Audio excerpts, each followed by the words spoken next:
Oke, brother sister, saya mau mulai dengan satu pertanyaan, boleh? Siapa di sini yang belum menyerah saat teduh dari buku Yeskiel? Yang belum. Amin. Oke. Yang lain? Sudah menyerah. Ada satu sister datang ke saya tadi. Bro, saya saat teduh dari Yeskiel seperti makan roti kering. Susah nelennya dia bilang. Tapi nggak apa-apa, saya mau kita tetap semangat. Ya, roti kering pun enak. Bagelan roti kering bukan? Kan enak, cuma perlu ada air sedikit aja ya, biar nelannya lebih gampang. Oke, siapa di sini yang sudah di atas pasal 10? Wih, yang sudah di atas pasal 20? Wih, pasal 30? Emang ada ya pasal 30? Ada! Beberapa berpasal 20 aja dia bilang, udah selesai. Enggak, ada. Pasal 40? Ada, yang di atas pasal 40? Ada, awesome. Wah, pendeta Iwan sudah di atas pasal 40. Saya di 43 hari ini, oke? Semangat ya, dikit lagi, 5 pasal lagi, 48 kelar kita. Ya, nggak apa-apa. Saya mau kasihkan semangat. Saya pun harus berjuang. Ya, jadi kalau kita di sini perlu sedikit usaha lebih, itu biasa. Tapi kita bisa dapat begitu banyak sebenarnya dari buku Yeskiel. Ada satu brother lagi datang saya tadi, dia bilang, bro, baca Yeskiel itu betul bantu saya untuk melihat bahwa ini nggak cuma buat bangsa Israel, tapi buat saya pribadi juga. Ternyata ada banyak kemiripan antara bangsa Israel dengan saya sekarang, dia bilang. So, amen. Ya, kita ikut sangat semangat mendengar seperti itu. Nah, saya tahu kita udah belajar banyak dari minggu pertama dari pendeta Frankie. Kemarin juga udah belajar banyak daripada pendeta Harlem. Hari ini kita akan fokus ke satu pasal saja, ya, yaitu pasal ke-33. Oke? Di mana Yeskiel diminta untuk menjadi penjaga, ya, watchman daripada bangsa Israel. Nah, yang menariknya, Tuhan memanggil Yeskiel untuk menjadi penjaga, bukan penjaga kotanya, tetapi menjadi penjaga daripada kerohanian daripada bangsa Israel itu sendiri. Nah, itu yang Tuhan panggil. Tuhan memanggil Yeskiel dan juga menjelaskan apa yang menjadi tugas, apa yang menjadi tanggung jawab, pentingnya seorang penjaga atau watchman itu bagi sebuah bangsa. Makanya Tuhan mulai di pasal 33 ayat 1 sampai 3, Tuhan mulai menjelaskan tentang tugas, tanggung jawab daripada seorang penjaga kota. Ya, dan dia katakan demikian. Lalu datanglah firman Tuhan kepadaku, hai anak manusia, berbicara kepada teman-temanmu sebangsa dan katakanlah kepada mereka, kalau aku mendatangkan pedang atas suatu negeri, dan bangsa negeri itu mengambil seorang di antara mereka dan menerapkan dia menjadi penjaganya, dan penjaga ini melihat pedang itu datang atas negerinya, lalu meniup sangkakala untuk memperingatkan bangsanya. Ayat keempat, kalau ada seorang yang memang mendengar suara sangkakala itu, tapi ia tidak mau diperingatkan, sehingga sesudah pedang itu datang, ia dihabiskan, darahnya tertimpa kepadanya sendiri. Ia mendengar suara sangkakala, tapi ia tidak mau diperingatkan, darahnya tertimpa kepadanya sendiri. Kalau ia mau diperingatkan, ia menyelamatkan nyawanya. Ayat ke-6. Sebaliknya, penjaga yang melihat pedang itu datang, tetapi tidak meniup sangkakala, dan bangsanya tidak mendapat peringatan, sehingga sesudah pedang itu datang, seorang dari antara mereka dihabiskan. Orang itu dihabiskan dalam kesalahannya, tapi aku akan menuntut pertanggungan jawab atas nyawanya dari penjaga itu. Mari kita berhenti di sana dulu. Jadi di awal Tuhan menjelaskan kepada Yeskiel tentang tanggung jawab, tentang tugas, tentang pentingnya seorang penjaga kota. Biasanya si watchman ini akan berdiri di atas tembok, dia lihat musuh datang, dia tiup, tut, tut, tut, tut. Ya, jadi semua akan bereaksi sesuai dengan sangkakala tersebut.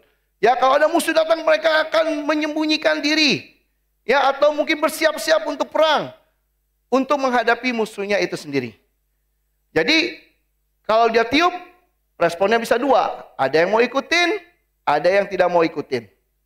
Ya, ada yang merasa, wah ini serius nih. Makanya mereka mempersiapkan diri atau mereka menyembunyikan diri. Tapi ada juga yang merasa, ini nggak terlalu penting. Tapi kalau mereka lakukan itu, si penjaga itu udah tiup, itu bukan salah dia lagi. Tapi kalau dia lihat musuh datang, dia tidak tiup, itu menjadi salahnya, apapun yang terjadi. Nah, saya tahu kadang-kadang di gedung, lagi di mall, ya, atau di mana kita suka dengar bel bunyi, ring, artinya apa? Itu kebakaran, betul ya. Kadang-kadang saya lihat di mall, ini orang pada nggak gerak semua ya. Kadang-kadang saya nggak tahu loh di mall itu kalau bel lagi nyala itu lagi nyoba, atau benar-benar ada kebakaran. Ya kan? Atau koster. Kadang mereka juga memang ngetes ya, misalnya ada drill, ya, mesti dilakukan. Biasanya kalau di gedung-gedung seperti ini, atau dulu waktu saya di sekolah, biasanya diperingatin dulu. Oke, hari ini akan ada drill. Ya, saya waktu kerja di hotel dulu, kita juga diajarin, oke, atau dikasih surat dulu, atau dikasih memo dulu. Hari ini jam segini akan ada drill. Jadi kita tahu itu drill. Ya, jadi orang jalannya waktu nyala santai. Tapi kalau misalnya itu beneran, orang harus bereaksinya lebih cepat tentunya.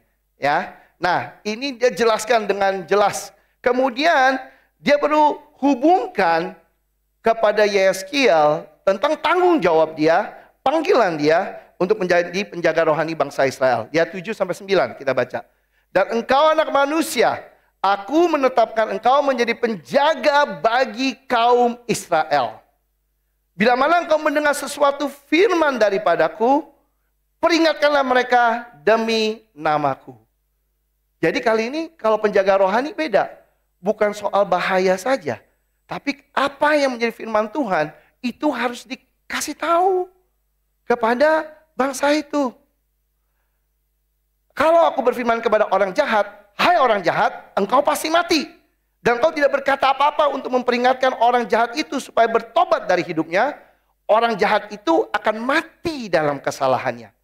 Tapi aku akan menuntut pertanggungan jawab atas nyawanya daripadamu. Tapi jika engkau memperingatkan orang jahat itu supaya ia bertobat dari hidupnya, tapi ia tidak mau bertobat, ia akan mati dalam kesalahannya, tapi engkau telah menyelamatkan nyawamu. Nah, minggu lalu Pak Alem sudah kasih kita bagan ini, betul ya? Dia kasih perbandingan, ada orang jahat, kalau tidak diperingatkan, dia tidak berbalik, itu itu menjadi tanggung jawab kita karena tidak memperingatkan. Ada orang jahat, ya, diperingatkan, tidak berbalik, kita lepas daripada tanggung jawab tersebut. Orang benar yang berbalik dari kebenaran, ya, tidak diperingatkan, karena itu tidak berbalik, kita bertanggung jawab sama orang tersebut. Tapi ketika orang benar yang berbalik dari kebenaran itu diperingatkan, dia balik lagi jadi benar, ya, dikatakan bahwa nyawa kita pun diselamatkan.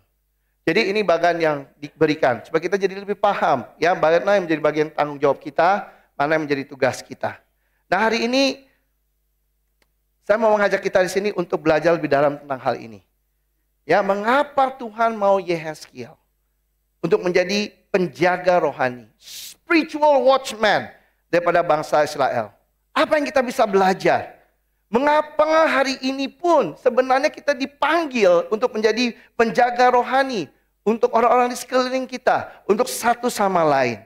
Bagaimana kita bisa menjadi penjaga rohani untuk satu sama lain di sini?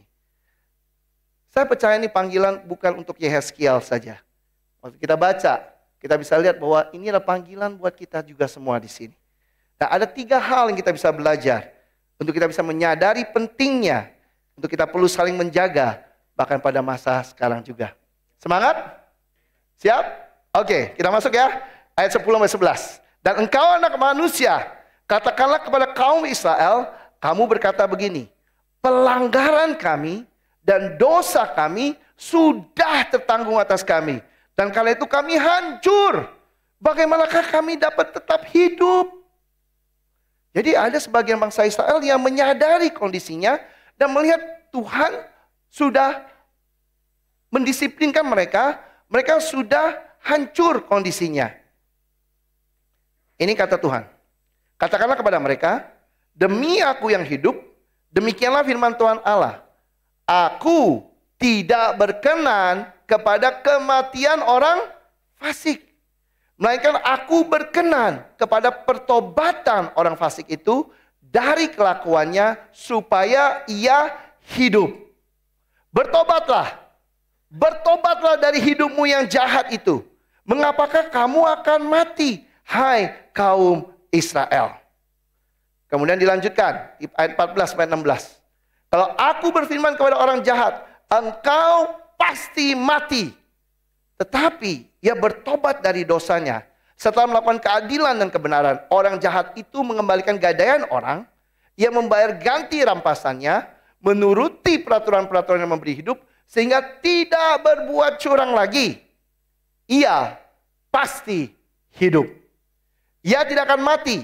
Semua dosa yang diperbuatnya tidak akan diingat-ingat lagi. Ia sudah melakukan keadilan dan kebenaran, maka ia pasti hidup. Brothers and sisters, kalau kita baca di sini, saya berharap kita mendapatkan banyak hal. Waktu saya baca ini, saya terus terang semangat. Ya, kenapa saya semangat? Karena kita bisa melihat hati Tuhan sangat jelas di sini.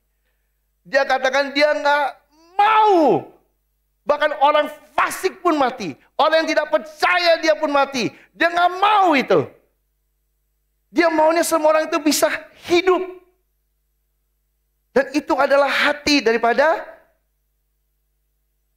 Tuhan kita. Nah, mungkin ada beberapa kita di sini yang mulai berpikir seperti orang Israel.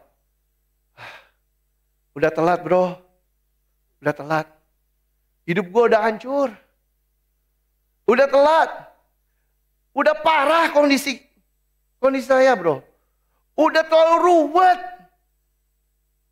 Tuhan udah gak mungkin ngampuni saya lagi. Gue ini udah gak mungkin bisa berubah.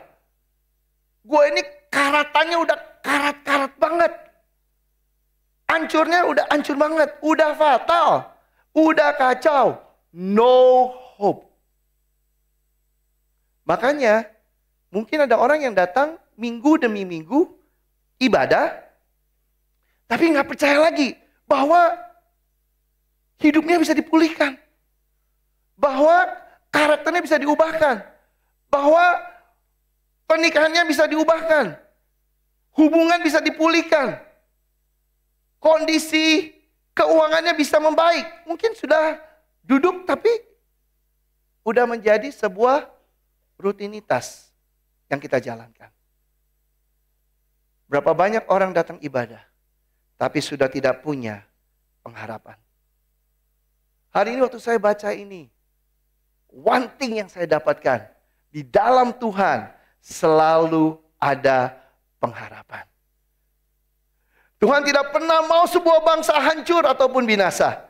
Itu bukan rencana Tuhan, bukan keinginan Tuhan. Tuhan tidak mau hidup kamu hancur, enggak. That's not God's plan. Saya sering ketemu orang, itu mereka datang ke cerita betapa hancurnya hidup mereka. Saya sering bukakan Yeremia 29. Kenapa saya suka? Karena di Yeremia 29 dikatakan bahwa rancanganku adalah rancangan masa depan yang penuh harapan. Bukan rancangan kecelakaan. Jadi apa yang terjadi dalam hidup kita ini bukan rancangan Tuhan. Tuhan tidak pernah plan untuk hidup kita jadi kacau begini. Tuhan punya rancangan yang indah. It's good untuk kalian sadar, but it's time to believe there is hope. Ada pengharapan. Makanya Tuhan kirim orang untuk memperingati. Kirim orang untuk kasih semangat. Agar mereka bisa bertobat dan bisa kembali hidup. Tuhan mau bangsa Israel tahu. Tidak ada yang terlambat bagi Tuhan. Tidak ada yang tidak mungkin bagi Tuhan. Tidak ada yang terlalu parah bagi Tuhan. Di dalam Tuhan selalu ada yang namanya harapan. Dan saya berharap kita duduk di ruangan ini. Gak datang minggu karena ini hari Minggu. Kita datang di ruangan ini karena kita percaya adanya harapan di dalam Tuhan. Bisa dapat amin? Brothers and sisters, Mungkin ada kita di sini yang sudah kehilangan harapan. Mungkin kita merasa situasi finansial kita udah terlalu parah. Bisnis kita udah gagal. Sakit penyakit kita udah tidak tertolong. Hubungan kita sudah hancur. Keluarga sudah kacau. Kesalahan kita sudah fatal. Tuhan sudah nggak sayang. Tuhan sudah tidak peduli. Tapi kalau kita baca baik-baik, kalau kita bertobat, dia bilang, Tuhan akan pulihkan. Tuhan akan pulihkan. Dan itu adalah kabar baiknya. Ayat 19-20. Sebaliknya, kalau orang fasik bertobat dari kefasikannya, dan ia melakukan keadilan dan kebenaran, ia pasti hidup karena itu. Tapi kamu berkata, tindakan Tuhan tidak tepat. Aku akan menghakimi kamu masing-masing menurut kelakuannya, hai kaum Israel. Tuhan ingatkan sekali lagi. Dia bilang, saya akan bertindak sesuai dengan tindakan kamu. Kamu mau bertobat, saya akan pulihkan. Itulah yang Tuhan mau lakukan. Nah, ini letak permasalahannya, brother sisters. Kalau gitu, kenapa sepertinya Tuhan tidak bekerja dalam kehidupan saya? Kok begitu-begitu aja? Pertama, brother sisters, masih percaya nggak bahwa Tuhan punya rencana yang indah buat kita? Yang kedua, apa yang kita harapkan belum tentu sama dengan apa yang Tuhan mau lakukan dalam kehidupan kita. Bangsa Israel punya keinginan ini dan itu. Tapi Tuhan hendak memulihkan mereka sebagai bangsa. Hari ini, apakah berarti atau Tuhan memulihkan kita, berarti itu harus sesuai dengan apa yang kita mau? Saya mau katakan jawabannya adalah tidak. Bukan apa yang kita mau, tapi apa yang Tuhan mau. Saya mau ingatkan sekali lagi kepada kita semua di sini, bahwa the true restoration is not bringing things back to our liking, but bringing us back to God's likeness.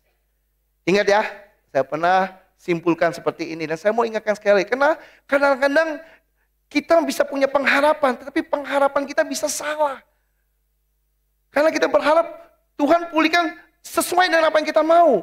Padahal yang Tuhan mau pulihkan adalah kita kembali menjadi mirip dengan Tuhan. Itu yang Tuhan mau lakukan.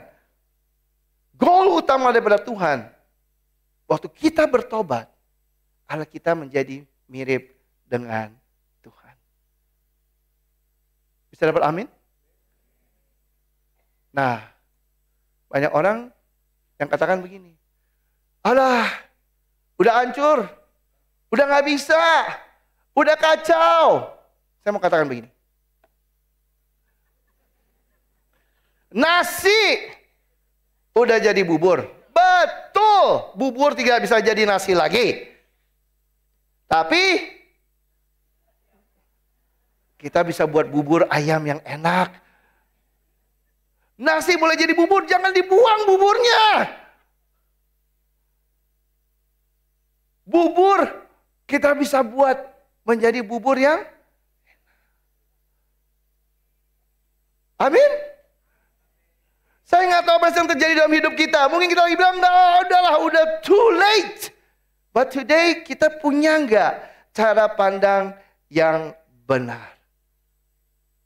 Ada apa yang tersisa? Tuhan bisa bekerja dengan luar biasa.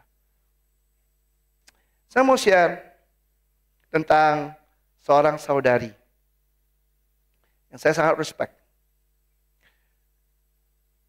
Hari Jumat yang lalu saya dapat kesempatan untuk memimpin ibadah penghiburan dari saudari kita Eni, istri pada saudara kita Lukman. Eni dipanggil Tuhan, balik ke rumah Tuhan hari Kamis yang lalu. Bulan Mei, tiba-tiba dia harus operasi rahimnya. Dan begitu habis dioperasi, ternyata ditemukan kanker yang sudah parah. Tentu kita semua maunya untuk Eni bisa sembuh. Kita berdoa untuk Eni bisa sembuh. Lukman berdoa untuk Eni bisa sembuh. Tapi Tuhan punya rencana yang lain. Waktu saya di rumah duka, saya mendengar sharing tentang Annie. Begitu banyak orang yang mau share tentang Annie. Begitu gampang orang bercerita tentang Annie. Karena memang betul-betul Annie adalah seorang saudari yang luar biasa. Hari Kamis, penghiburan pertama, banyak orang sharing. Annie bukan orang yang tampil di depan, mungkin banyak kita di sini nggak lihat Annie. Tapi impact daripada Annie begitu banyak. Hari kedua saya di sana, sama. Seorang saudari datang ke saya sesudah ibadah penghiburan. Dia datang ke saya, dia menangis. Dia bilang, selama di ibadah ini, dia begitu tertusuk. Saya bilang, kenapa? Dia bilang, saya nggak tahu.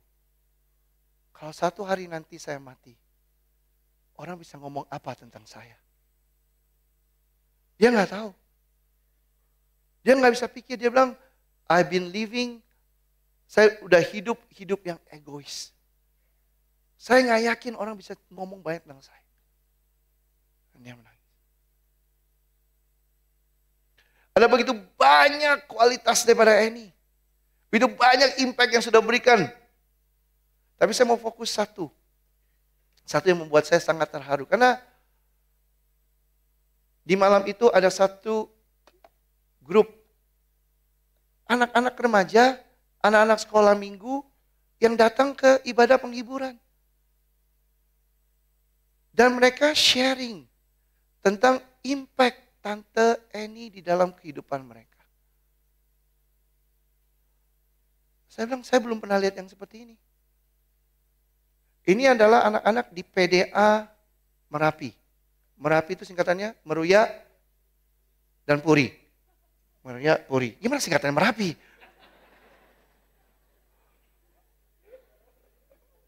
Oke, Meruya dan Puri, Merapi. Oke. Bisa aja ya, masuk ya. Ya bisa. Oke, so. Saya merasa wow. Mereka semua share tentang impact Tante Annie bagi mereka. Bro Aheng ada di sana. Bro Aheng tidak dijadwal sharing, dia pun minta sharing. Ya kan? Karena memang banyak sebenarnya. Kalau saya biarkan orang sharing, itu nggak akan ada habis-habisnya. Kenapa ini jadi spesial? Karena terus terang, Annie dan Lukman, mereka juga mau punya anak. Saya dapat kehormatan untuk memberkati pernikahan mereka 10 tahun yang lalu. Ya, mereka mau punya anak. Tapi kondisi fisik, kondisi usia, membuat mereka tidak bisa. Mereka pernah berpikir untuk mau adopsi, tapi itu pun sulit. Akhirnya mereka memutuskan tidak punya anak. Tapi yang saya bangga, adalah itu tidak menjadi alasan untuk mereka untuk tidak memberi, untuk Annie untuk tidak melayani, untuk Annie tidak mengasihi. Saya dengar sharing dari keponakan Annie yang merupakan brother dan sister kita juga, ya, Steven dan Siska. Dari kecil, Annie sudah mengasihi mereka. Mereka share betapa Annie sayang, peduli, mengantar mereka ke kuliah, sekolah, kerja, bahkan Annie selalu ada di sana. Bahkan sekarang mereka sudah punya anak. Anak-anak mereka pun sangat dekat dengan oma tantenya ini. Ya, oma tante Annie. Buat anak-anak mereka ini sebuah kehilangan. Annie sangat melayani di KKK. Angel share sama kita bahwa waktu dia kunjungi Annie bisa ngomong, maaf ya, padahal dia lagi terbaring. Dia bilang maaf. Maaf apa? Maaf, bulan Juli saya belum bisa tugas. Bulan Juli belum bisa tugas. Suara saya jelas gak?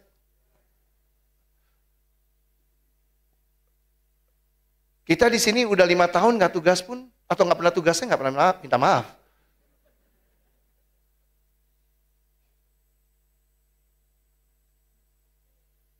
Anak-anak sekolah minggu dekat dengan dia. Ini adalah anak-anak di PDA Merapi. Mereka share kehilangan. Bagaimana Eni mengasihi mereka. Dekat dengan mereka. Dan bahkan ibu-ibu dari PDA Merapi pun katakan, Tante Eni itu seperti Doraemon. Tasnya. Ya, apapun yang anaknya datang, samperin dia punya sesuatu. Selalu punya sesuatu. Saya datang sana, saya pikir, wow, ini orang yang hari ini mungkin bisa kecewa sama Tuhan karena tidak diberkati dengan keturunan. Tapi yang saya bangga adalah melihat Eni dan Lukman bisa tidak melihat itu sebagai hambatan untuk mereka tetap menjadi orang tua buat anak-anak yang lain. Terutama Eni bisa tetap jadi mama untuk keponakan-keponakannya, menjadi mama untuk anak-anak di KKK, menjadi mama untuk bahkan PDA Meruya. Saya mau ajak kita di sini melihat perbedaan orang yang hidup dengan pengharapan.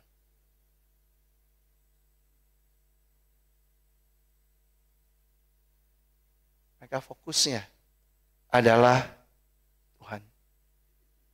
Brothers and sisters, di dalam Tuhan akan ada pengharapan.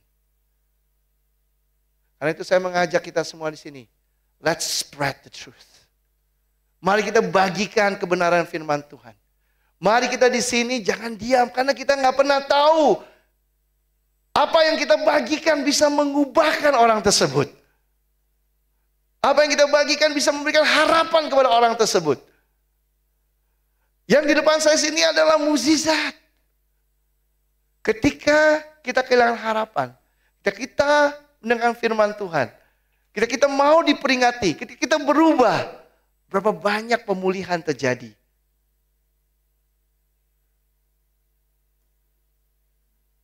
Saya lagi belajar Alkitab dengan satu orang. Dan dia bilang gini sama saya, Pak Budi, dia panggil saya Ko Budi, saya baru ngerti sekarang. Kenapa mukjizat tidak terjadi dalam hidup saya? Karena Tuhan mau untuk terjadi pemulihan dulu dalam hidup saya. Berarti Tuhan mau buat mukjizat dalam hidup kita. Tapi yang Tuhan mau lihat adalah kita pulih dulu. Tuhan mau kita bertobat dulu. Tuhan mau kita berbalik dulu. Dan Tuhan akan melakukan hal di luar daripada apa yang kita bayangkan. Ini boleh dipanggil Tuhan. Tapi hidupnya adalah mukjizat. Amin. Hal yang pertama, kita bisa belajar pengharapan dari Yeskiel pasal 33. Hal yang kedua, ya 12-13. Sebab engkau anak manusia, katakanlah kepada teman-temanmu sebangsa, kebenaran yang benar tidak menyelamatkan dia. Pada waktu ia jatuh dalam pelanggaran dan kejahatan orang jahat tidak menyebabkan dia tersandung. Pada waktu ia bertobat dari kejahatannya. Dan orang benar tidak dapat hidup karena kebenarannya pada waktu ia berbuat dosa. Mari saya ulang di sini. Dengar baik-baik, brothers and sisters, ini penting.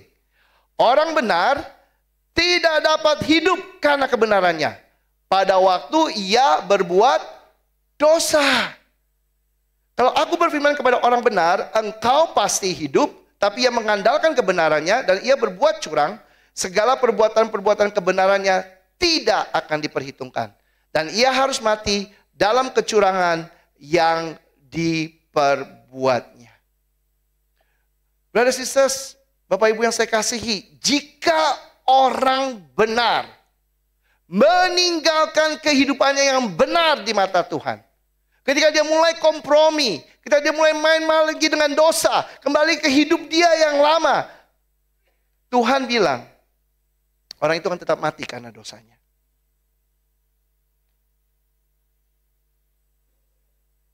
Dari sini kita diingatkan lagi, brothers and sisters, bahwa kita hari menyembah Tuhan yang kudus. He's a holy God. Tidak bisa bercampur dengan dosa. Ayat 17 katakan ini. Tapi teman-temanmu sebangsa berkata, tindakan Tuhan tidak tepat.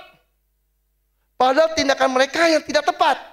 Jikalau orang benar berbalik daripada kebenarannya dan melakukan kecurangan, ia harus mati karena itu. Bangsa Israel berpikir, jika mereka sudah dibenarkan Tuhan, sudah dipilih Tuhan, mereka boleh bermain-main dengan dosa lagi. Kalau mereka sudah dibenarkan oleh Tuhan, sudah dipilih oleh Tuhan, walaupun mereka tidak jaga kekudusan mereka, mereka akan tetap benar di mata Tuhan. Itu cara pikir mereka. Tapi brother sister, saya mau tanya hari ini. Mari kita jawab dengan jujur. Berapa sering kita juga punya pemikiran yang sama? Berapa sering kita berpikir hari ini karena saya sudah dibaptis, saya sudah aman. Berapa sering kita berpikir hari ini kalau kita sudah melayani, kita sudah aman. Berapa sering kita berpikir, kita udah gak semangat, tapi kita tetap aman. Kita sudah memberi banyak, berarti kita sudah aman. Bukan berarti kalau kita pernah hidup benar di hadapan Tuhan, Tuhan akan tetap menerima kita walaupun hari ini kita main-main dengan dosa. Bukankah cukup jelas yang ditulis di firman Tuhan? Ini mah gak perlu dijelaskan lagi. Kita baca aja jelas, betul tidak? Oh gak demikian bro, menurut Tuhan gini. Ini buat saya jelas sekali. Dia bilang kebenaran orang benar, kalau kita gak jalan, kita sudah, Tuhan tidak terima. Kalau saya boleh simpulkan, hari ini Tuhan tidak tanya bagaimana kita hidup kemarin. Oh kemarin saya luar biasa. Amin. Hari ini bagaimana? Setuju nggak? Tuhan nggak tertarik bagaimana kita kemarin. Tuhan tertarik bagaimana kita hari ini. Bisa nggak kita katakan bahwa kita hidup benar hari ini? Kita hidup sesuai dengan apa yang Tuhan mau. Kalau saya boleh simpulkan ini. God is not interested in yesterday's righteousness. If today we walk in rebellion, holiness is a daily decision, not a historic achievement. Setuju? Setuju? Amin? Tuhan gak tertarik akan kebenaran hidup kita yang kemarin loh. Jika hari ini kita berjalan dalam ketidaksetiaan. Kekudusan adalah keputusan setiap hari. Bukan pencapaian masa lampau. Jadi penting untuk kita terus hidup di dalam Tuhan. Bukan bangga dengan yang dulu-dulu. Saya pernah ketemu orang yang selalu membanggakan dulu. Dulu saya ikut pelayanan ke pelosok-pelosok. Ketemunya harimau dan teman-temannya. Ngapain pelayanan ketemu harimau? Bangga sekali. Saya mau tanya, sekarang ngobrol sama tetangga enggak? Tapi saya penginjilan. Dulu saya pelayanan. Dulu saya aktif. Dulu. Tuhan tanya, sekarang? Sekarang giliran orang lain dong. Enggak ditulis tuh di Alkitab. Kamu dulu, sekarang orang lain. Enggak. Sekarang juga masih harus. Amin. Saya gambarkan aja dengan pernikahan sekarang. Saya mau tanya suami istri. Kamu seneng gak dengar kalau pasangan kamu ngomongnya gini? Dulu, waktu pacaran, kita makan seminggu 2 kali di luar.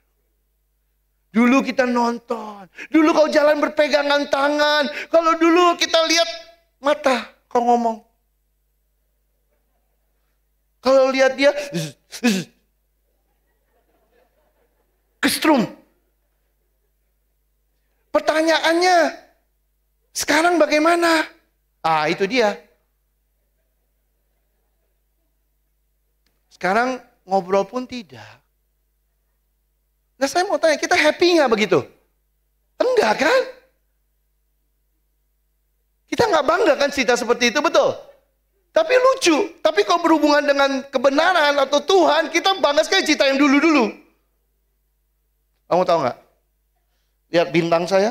Bintang di mana ya? Om, bintang di mana Om? Sini apa di sini? Sini. Oh sini. Lihat bintang saya. Bukan masalah dulu. Sekarang. Today. Hari ini. Itu yang kita baca dari buku Yeskiel pasal 33 tadi, betul tidak? Tuhan kita adalah Tuhan yang kudus. Penting untuk itu, brother sister. Kita perlu saling menjaga. We need to speak the truth. Kalau kita adalah brother sister kita mulai ngaco, mulai kompromi, mulai tidak ambil serius, kita berkewajiban untuk mengingatkan, untuk menasehati. Pertanyaannya, berani nggak kita? Lucu, kita berani banyak hal yang lain, tapi kalau suruh ngomongin orang untuk mereka berubah, kita nggak berani loh. Takut apa? Dinilai kepo. Padahal saya udah kasih tahu kepo itu apa? Caring Paul. Jadi, ya kan? Caring Paul, kita peduli, betul ya? Apalagi takut nanti konflik, takut nanti dia nggak mau berteman lagi dengan saya. Takut. Tapi kita berani. Yang lain, tapi kalau ngomong kebenaran kepada satu sama lain, speak the truth, nggak berani. Nggak berani. Saya mau share tentang istri saya. Saya belum minta izin dia, tapi saya bangga sekali dengan dia. Tepuk tangan dulu buat istri saya, doi. Satu hal yang saya bangga dengan istri saya, kamu lihat dia kecil-kecil tapi cabai rawit. Istri saya ini mau bertumbuh di dalam dia bisa speak the truth. Ya, nggak gampang loh.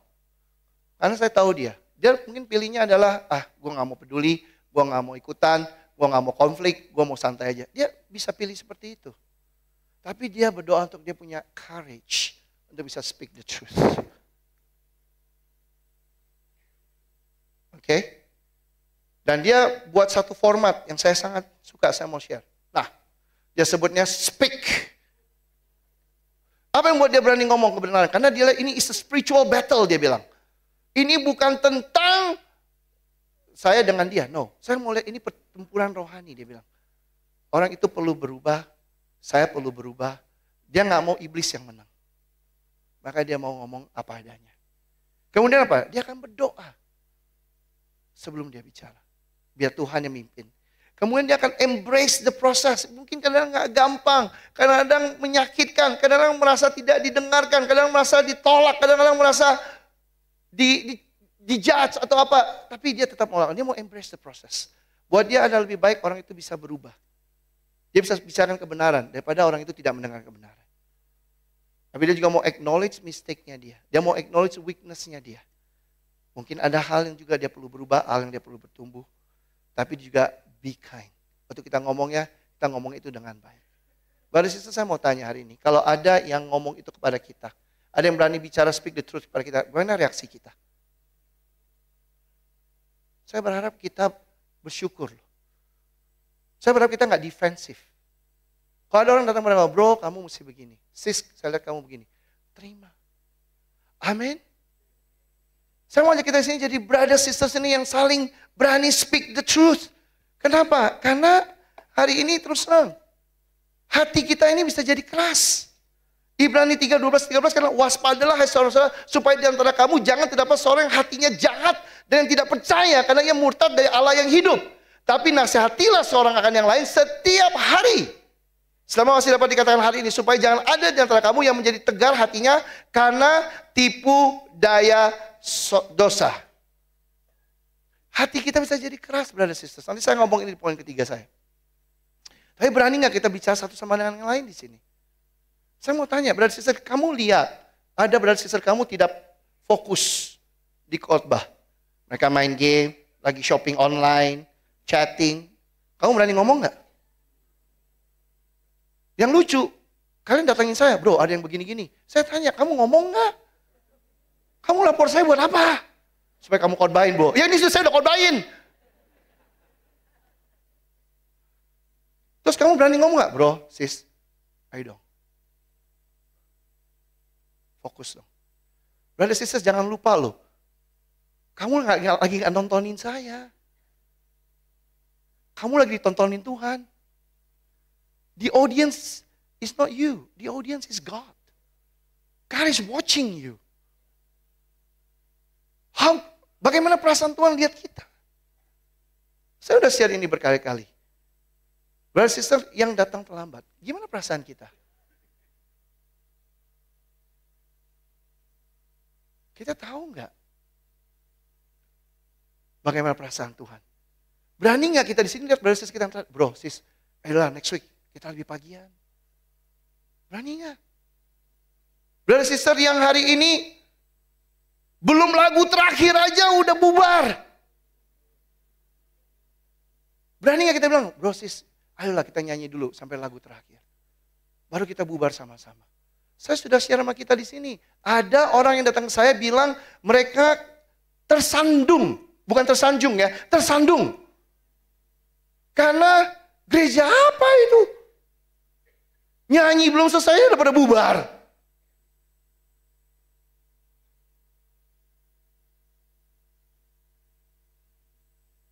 Tunggu 3 menit lagi, 5 menit lagi, kenapa? Apa susahnya? Mah bro, mah. Ya makan dulu lah pagi. Jangan bilang mah. Saya sedih kadang-kadang, terus terang. Kalau saya ke bioskop ya, nonton film. Ya, terutama film Marvel. Saya bilang ini film udah habis, orang kok masih duduk di sini semua ya? Kita lihat wah kreditnya semua ya, kredit si ini si apa namanya? Ada penata gaya lah, penata busana lah, semua namanya. Wah, begitu banyak sponsor gitu banyak. Orang nungguin 10 menit di situ. Ayo bubar, udah selesai filmnya. Mereka ternyata menunggu apa? End credit 10 detik. 20 detik. Mereka rela nunggu 10-20 menit. Hanya untuk cuplikan yang 10 detik, 20 detik itu saja. Luar biasa. Di ibadah, lagu terakhir lama kali bro. Bro, sis, ini bukan tentang saya. Ini tentang kalian dengan Tuhan. Amin. Saya berani ngomong apa yang kita semua sini karena I love you guys. Saya mau jaga hati kita semua di sini. Karena Tuhan bisa menilai kok. Kita aja bisa menilai. Masa Tuhan gak bisa menilai? Mari kita punya sikap yang benar. Mari kita saling menjaga. Ya, kata berani speak the truth. Karena kita punya Tuhan. Tuhan yang kudus. Amin. Yang terakhir. Masih ada waktu. Oke. Kalau aku berfirman kepada orang benar, engkau pasti hidup. Tapi ia mengandalkan kebenarannya dan ia berbuat curang. Segala perbuatan-perbuatan kebenaran tidak akan diperhitungkan. Dan ia harus mati dalam kecurangan yang diperbuatnya. Yesaya 18, sekarang ayat 24-26. Jikalau orang benar berbalik dari kebenarannya dan melakukan kecurangan seperti yang segala kekejian yang dilakukan oleh orang fasik, apakah ia akan hidup? Segala kebenaran yang dilakukannya tidak akan diingat-ingat lagi. Ia harus mati karena ia berubah setia. Dan karena dosa yang dilakukannya, kalau orang benar berbalik dari kebenarannya dan melakukan kecurangan sehingga ia mati, ia harus mati karena kecurangan yang dilakukannya. Brothers sisters, apa yang kita bisa belajar dari sini? Ini yang saya belajar. Tuhan bilang, manusia mampu, manusia bisa kembali ke kehidupan lamanya. Betul nggak? Itu yang kita baca betul. Dia bilang orang benar bisa balik loh. Jadi hari ini kita udah hidup benar bukan garansi kita nggak bisa balik hidup lama. Kita udah hidup benar bukan berarti kita nggak bisa balik hidup curang lagi. Enggak loh. Bisa. Manusia itu mampu, bisa main-main dosa lagi. Manusia itu mampu dan bisa untuk kompromi. Manusia itu mampu dan bisa untuk berubah setia dan berbalik daripada kebenaran. Bahkan 2 Petrus 2 ayat 20 katakan manusia mampu untuk menjadi lebih buruk daripada sebelumnya.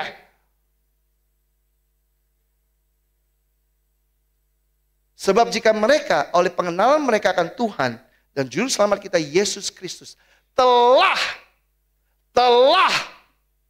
melepaskan diri dari kecemaran-kecemaran dunia, tetapi terlibat lagi di dalamnya, maka akhirnya keadaan mereka lebih buruk daripada yang semula. Jadi kalau kita udah lepaskan, bisa balik lagi nggak?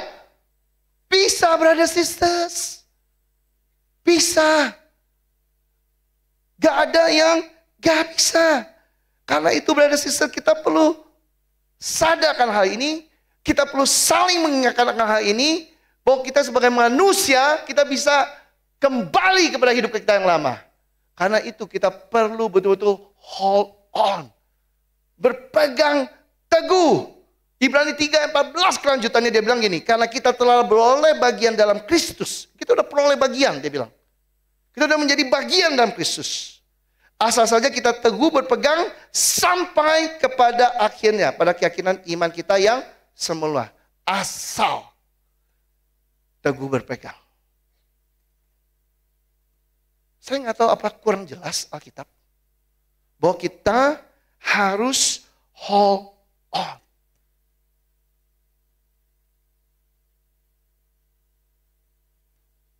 Kenapa ini bisa terjadi? Karena terus terang, iblis tidak pernah berhenti bekerja. Setuju? Lukas 4 ayat 13, saya sudah pernah share ini juga. Ketika iblis mencobai Yesus, dia gagal. Yesus menang, betul? Terus apa yang terjadi? Sudah iblis mengakhiri semua pencobaan itu, ia mundur daripadanya dan tidak pernah berani mencobai Yesus lagi. Betul? Itu isi firman-Nya? Apa dia bilang? Dia menunggu waktu yang baik. Kalau Yesus aja, iblis nunggu waktu yang baik. Apalagi kita. Iblis nunggu. Dia nunggu. Dia tahu kapan kita lengah. Makanya kita harus terus jaga. Suami istri, jangan naif. Ini kadang-kadang pikiran istri ya. Saya mau ngomong terus ya, boleh sama istri ya. Bagi yang ini, sorry kalau saya ada menyinggung menikah sedikit. Banyak istri berpikir gini, suami saya murid Yesus, aman.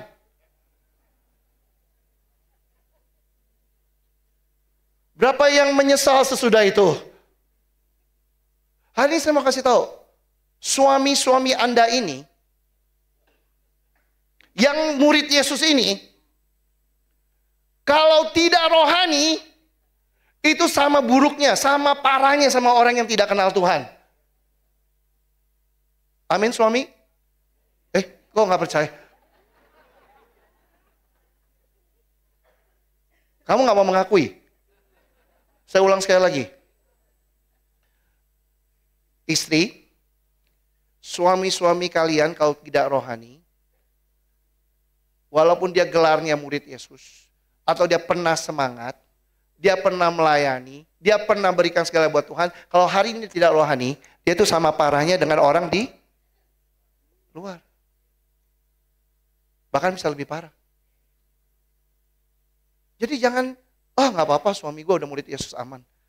Kalau suami kamu nggak rohani, kamu harus bantu suami kamu untuk rohani. Kamu harus panik kalau suami kamu nggak rohani. Demikian pula sebaliknya. Setuju? Kurang banyak aminnya.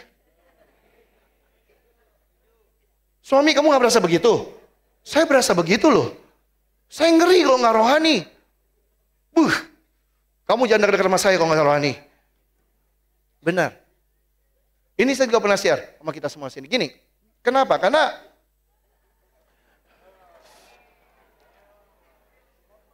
sebelum janur kuning melengkung masih bisa Biasa kan? Anak-anak single sekarang kan gitu. Masih gue bisa itu, belum ada janur kuningnya. Kadang-kadang udah punya janur kuning aja ditikung. Betul ya? Prinsipnya iblis adalah apa? Sebelum bendera kuning dikibarkan, masih bisa gua goyahkan.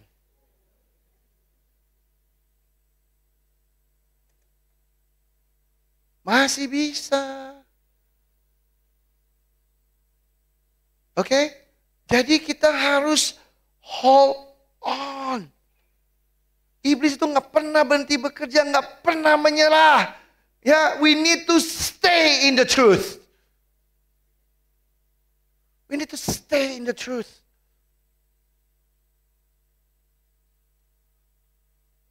Kenapa? Karena manusia, kita mampu, kita bisa untuk berubah setia. Karena itu kita perlu hold on sampai pada akhirnya. Brothers sisters, seperti Yeskiel, Tuhan memanggil kita semua di sini untuk menjadi penjaga, watchman, spiritual watchman, penjaga rohani untuk orang-orang sekeliling kita. Menjadi penjaga rohani untuk brother sister kita. Menjadi penjaga rohani bahkan untuk diri kita sendiri. Oleh sebab itu saya mengajak hari ini, let's continue to spread the truth. Mari kita terus beritakan kebenaran firman Tuhan. Kenapa? Karena di dalam Tuhan ada pengharapan. Ada orang-orang sekeliling kita hari ini sudah kehilangan pengharapan. Mereka nggak bisa lihat itu lagi. Makanya mereka tidak bisa berubah. Mereka tidak mau berubah. Hari ini tidak ada yang terlalu berat. Tidak ada yang terlambat untuk Tuhan kita. Ini adalah bukti. When we spread the truth. Kita lihat kita hidup dengan pengharapan. Yang kedua, mari kita terus speak the truth. Mari kita terus berbicara kebenaran satu dengan yang lainnya. Kenapa? Karena Tuhan kita adalah Tuhan yang kudus. Kita perlu saling menjaga untuk kita bisa tetap hidup benar di hadapan Tuhan. Yang terakhir, brothers and sisters, mari saya ajak kita semua sini. Let's stay in the truth. Mari kita berpegang teguh. Karena kita sebagai manusia, kita mampu, kita bisa kembali kepada hidup kita yang lama. Dan iblis tidak akan pernah menyerah. Hari ini kita pernah ambil keputusan jadi murid Yesus. Kita pernah melakukan hal yang luar biasa untuk Tuhan. Bukan jaminan. Kita setiap hari bangun. Kita bilang, I need to live a holy life. Today. Hari ini. Saya perlu Tuhan. Hari ini. Saya perlu berjalan dengan Tuhan. Hari ini. Saya perlu berpegang dengan Tuhan. Saat ini. Every day. Kita perlu berpegang. Sehingga kita bisa betul-betul menikmati bagian yang Tuhan sudah siapkan bagi kita pada akhirnya. Amin. Siap menjadi penjaga semua? Kurang banyak. Siap menjadi penjaga semua? Amin. Mari